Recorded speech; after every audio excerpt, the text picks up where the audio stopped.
I feel like there are different things today that make a business really take off and do well than maybe what there was before. There's certainly some similarities, but I'm curious from your perspective, like how do you make a business thrive in challenging economic times where there's tons of adversity that needs to be overcome?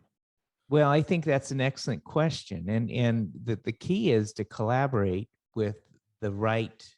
It's finding the right who is needed to pull me through into the next level. We talk about AI, we talk about technology, but ultimately, it's us having a vision and a foundation and the faith to move forward into the face of this adversity. Um, I remember when the pandemic first came out, it was kind of like deer in the headlights. All my employees were stuck. We don't know what to do.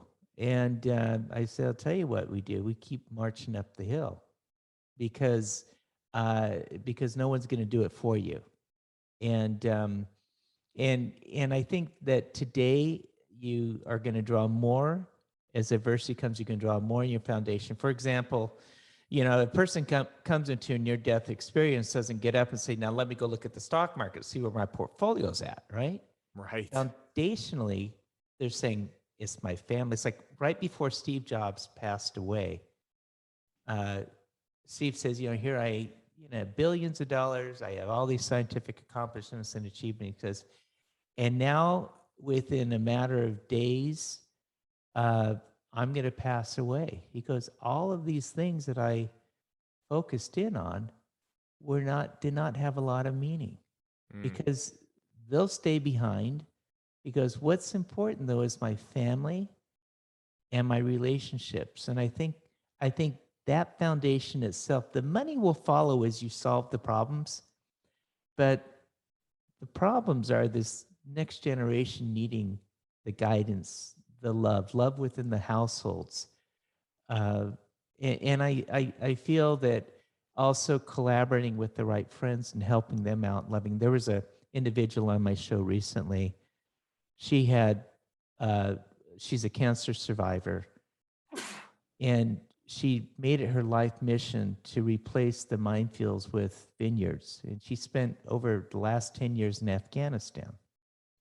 And when the recent events for Afghanistan came out, she had 350 employees stuck. Wow. And I said, so we talk about it. It's give every one of us is going to have our story to tell, Justin. And I think finding what our story is important, and then writing about it. Yeah. Well, I'll tell you, Alan, uh, it's incredible the things that you've been able to do, the things that you've been able to accomplish. I tell people all the time that um, the greatest lessons can be learned by people with a lot of wisdom who are close to the end. Maybe they already know it, like in the Steve Jobs scenario, or maybe they're just older in age. And, if you really want to figure out what values matter most, I mean, we all have these values that we think are important at a certain age, and then we get a little older and it changes, and so on and so forth over the years. But if you take a very wise person, someone that is well studied, that has learned a lot, that has a lot of experiences, and you ask them, what's the most important thing? What do you regret in life? What do you wish you had done more of? Every single time it is relationship oriented. It's, I wish I had spent more time with my family or my friends, or I'm so glad that I did these things because these are the memories that I have. It's not about the money, it's not about the possessions, it's not about any of that. It's something deeper. And a lot of people will say, hey, I'm glad that I fulfilled my calling, during my time here on earth. And or worked hard to really pursue that and being a beacon of light.